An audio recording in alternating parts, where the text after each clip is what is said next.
भगवान शिव शंकर और श्री कृष्ण का महायुद्ध। भगवान शिव ने जहाँ दैत्यों और असुरों की रक्षा का वचन दिया है, वहीं भगवान श्री हरि विष्णु देवताओं की रक्षा के लिए प्रतिबद्ध रहे हैं। यही कारण है कि कई बार भगवान शिव और श्री हरि विष्णु के बीच अपने दैत्य और देव भक्तों के लिए संघर्ष छिड़ा है। इन संघर्षों के मूल में हमेशा भगवान ब्रह्मा की योजनाएं और वरदान रहे हैं, जिसकी वजह से कई बार संसार संकट में पड़ा भी है और कई बार उन संकटों का अंत कल्याणकारी भी रहा। ऐसा ही संघर्ष भगवान श्री हरि विष्णु के पूर्व अवतार श्री कृष्ण और भगवान भोले के बीच भी हुआ, जब अपने भक्त बाणासुर की रक्षा के लिए शिव और अपने पुत्र अनिरुद्ध की रक्षा के लिए श्री कृष्ण आमने सामने आ गए। बाणासुर दैत्यराज बलि के 100 पुत्रों में से सबसे बड़ा था। जहाँ राजा बलि भगवान श्री हरि विष्णु के सबसे महान भक्तों में एक थे और उन्होंने भगवान विष्णु के वामन अवतार को 3 पग भूमि दान दी थी, वहीं बाणासुर की भक्ति भगवान शिव के प्रति थी। बाणासुर वर्तमान असम के तेजपुर का राजा था। तेजपुर को प्राचीन काल में शोणितपुर भी कहा जाता था। बाणासुर ने ब्रह्मा से तपस्या कर यह वरदान प्राप्त कर लिया था कि उसकी मृत्यु किसी कुमारी कन्या के हाथों ही हो। बाणासुर ने भगवान शिव की तपस्या की थी और वरदान के फलस्वरूप उसे हजारों शक्तिशाली भुजाएं प्राप्त हो गई थी। बाणासुर भगवान शिव का इतना बड़ा भक्त था कि उसने भगवान से यह आशीर्वाद भी प्राप्त किया कि वो उसे कार्तिकेय के छोटे भाई का दर्जा दे और उसके राज्य के पहरेदार बनकर उसकी हमेशा रक्षा करे। भगवान शिव ने बाणासुर की यह इच्छा भी पूरी कर दी, लेकिन बाणासुर ने अपनी तपस्या के दंभ में आकर शिव को अप्रसन्न भी कर दिया। उसने भगवान शिव से कहा कि वो उससे युद्ध करें। ऐसे में भगवान शिव ने उस पर क्रोध करते हुए कहा कि जब तेरे किले का ध्वज गिर जाए तब समझना कि तुझसे युद्ध करने वाला शत्रु पैदा हो चुका है। जैसे ही शिव ने यह वरदान दिया, उसके किले का ध्वज इंद्र के वज्र से गिर गया। इसके बाद बाणासुर ने सभी देवताओं से युद्ध किया और इंद्र सहित सभी देवताओं को पराजित कर दिया। सभी देवता माता पराशक्ति पार्वती की शरण में गए और उनसे वरदान मांगा कि बाणासुर का वध करने के लिए वो पृथ्वी पर कुमारी कन्या के रूप में अवतार धारण करे। माता पार्वती ने सुदूर दक्षिण भारत में, जहाँ आज कन्याकुमारी है, वहीं एक कन्या के रूप में अवतार लिया। कन्याकुमारी के रूप में अवतरित माता पार्वती को श्री बाला और भद्रकाली के रूप में भी जाना जाता है।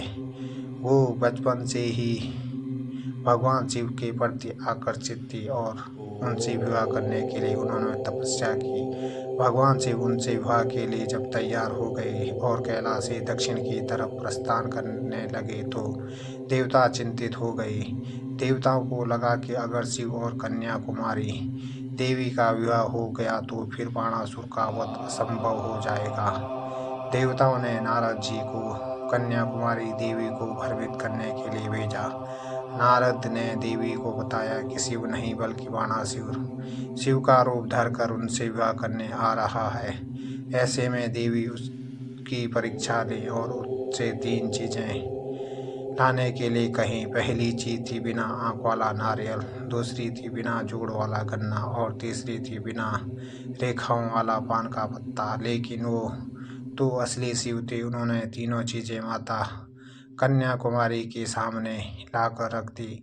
इसके बाद जब शिव रात को बारात लेकर निकले तो देवताओं ने मुर्गा बनकर भांग दे दी, जिससे शिव को भ्रम हो गया कि अब विवाह का मुहूर्त बीत चुका है और सुबह हो चुकी है। ऐसे में शिव वापस लौट गए।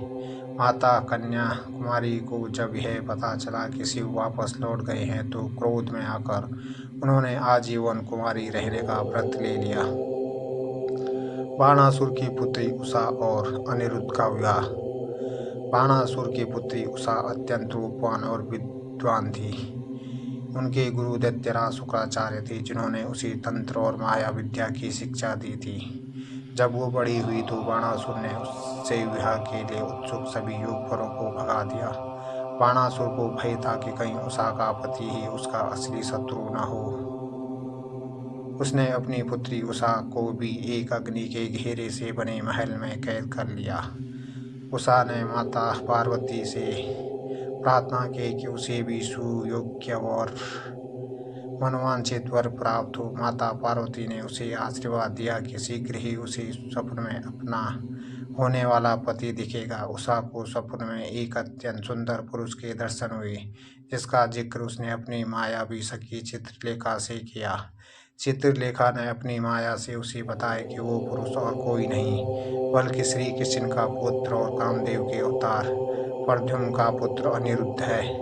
चित्रलेखा ने माया से सोते हुए अनिरुद्ध का अपहरण कर लिया और उसे उषा के महल में पहुंचा दिया। अनिरुद्ध जब जागे तो उन्हें भी उषा को देखकर प्रेम हो गया और दोनों ने केदारनाथ के पास एक मंदिर में गंधर्व विवाह कर लिया।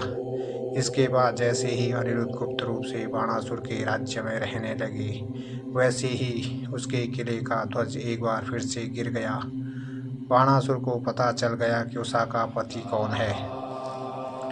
उसके अनिरुद्ध को युद्ध के लिए ललकारा। अनिरुद्ध और बाणासुर के बीच भयंकर संग्राम हुआ। तब बाणासुर ने उसे नागफास में कैद कर लिया। जब श्री कृष्ण को पता चला कि बाणासुर ने उसके पुत्र अनिरुद्ध का अपहरण कर लिया तो उन्होंने शोणितपुर पर चढ़ाई कर दी और बाणासुर को युद्ध के लिए ललकारा। बाणासुर और श्री कृष्ण के बीच भयंकर युद्ध शुरू हो गया और श्री कृष्ण ने बाणासुर की हजारों भुजाओं को काटना शुरू कर दिया। ऐसे में अपने भक्त बाणासुर को दिए वरदान के अनुसार शिव स्वयं श्री कृष्ण से युद्ध करने के लिए सामने आ खड़े हुए। श्री कृष्ण और भगवान शिव की सेनाओं के बीच महायुद्ध हो गया। श्री कृष्ण के साथ उनकी नारणी सेना और उनके बंधु बांधव भी थे। बलराम जी और प्रद्युम्न भी युद्ध के लिए आए थे। वहीं शिव की सेना में उनके गणों के साथ उनके महापराक्रमी पुत्र कार्तिकेय और गणपति गणेश भी थे। दोनों पक्षों के बीच महान संहारक युद्ध होने लगा। भगवान कार्तिकेय को प्रद्युम्न ने घायल कर दिया। जब सारे अस्त्र शस्त्रों का प्रयोग एक दूसरे पर निष्फल हो गया तो भगवान शिव ने क्रोध में आकर पशुपास्त्र चला दिया। जवाब में श्री हरि कृष्ण ने भी नारायणास्त्र चला दिया, जिससे संसार के नष्ट होने का संकट टकने लगा। दोनों ही महाअस्त्रों ने एक दूसरे को काट दिया, जिससे संसार बच गया। इसके बाद श्री कृष्ण ने भगवान शिव पर जम्बास्त्र चलाया, जिससे शिव को जमाई आई और वो सो गए। इस बीच भगवान श्री कृष्ण ने बाणासुर की भुजाओं को काटना शुरू कर दिया।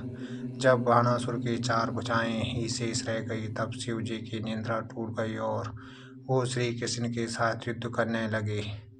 भगवान शिव ने श्री कृष्ण पर माहेश्वरी ज्वर नामक अस्त्र चलाया, जिससे चारों तरफ ज्वर की अग्नि फैल गई। इस पर श्री कृष्ण ने भी शीत ज्वर का वैष्णव ज्वर नामक अस्त्र चलाया, जिससे चारों तरफ शीत ज्वर फैल गया। सभी तरफ हाहाकार मच गया।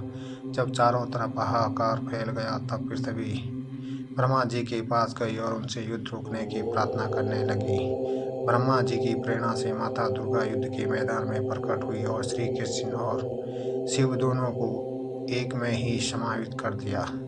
दोनों ने यह जान लिया कि वे एक ही सत्ता के 2 स्वरूप हैं। जो हरि है वही हर भी है, अर्थात विष्णु है वही शिव है। उसके बाद माता पराशक्ति दुर्गा ने दोनों को युद्ध रोकने के लिए कहा। तब शिव जी ने कहा कि वो अपने भक्त की रक्षा के लिए कटिबद्ध है, उसके प्राण नहीं जाने देंगे। तब श्री कृष्ण ने भी कहा कि वो बाणासुर के प्राण नहीं हरना चाहते, बल्कि सिर्फ अनिरुद्ध की आज़ादी चाहते हैं। तब शिव जी ने बाणासुर को भगवान श्री कृष्ण के नारायण अवतार की बात बताई और कहा कि वो उनसे क्षमा मांग ले।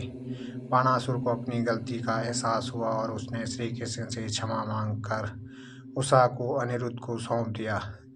श्री कृष्ण ने अपने पुत्र अनिरुद्ध और वधू उषा को लेकर द्वारका लौटने के बाद तक बाणासुर शांत रहा। तभी उसे पता चला कि कन्याकुमारी में एक अद्भुत रूपवती देवी है। उसने वहां जाकर देवी से विवाह के लिए प्रस्ताव किया। देवी ने कहा कि वो आजीवन कुंवारी रहने का व्रत ले चुकी है। ऐसे में बाणासुर ने उनका अपहरण करने की कोशिश की। तब दोनों में महायुद्ध शुरू हो गया।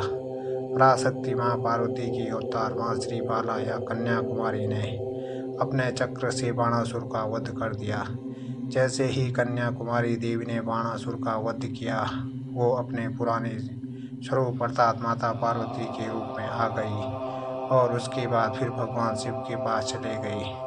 बाणासुर के मृत्यु के वक्त जब माता पार्वती का स्वरूप देखा तो उसने उनसे क्षमा मांगी, तब देवी ने उसे मोक्ष प्रदान कर दिया। कहानी आप लोगों को अच्छी लगे तो चैनल को लाइक शेयर करें और चैनल का सदस्य जरूर बने। धन्यवाद।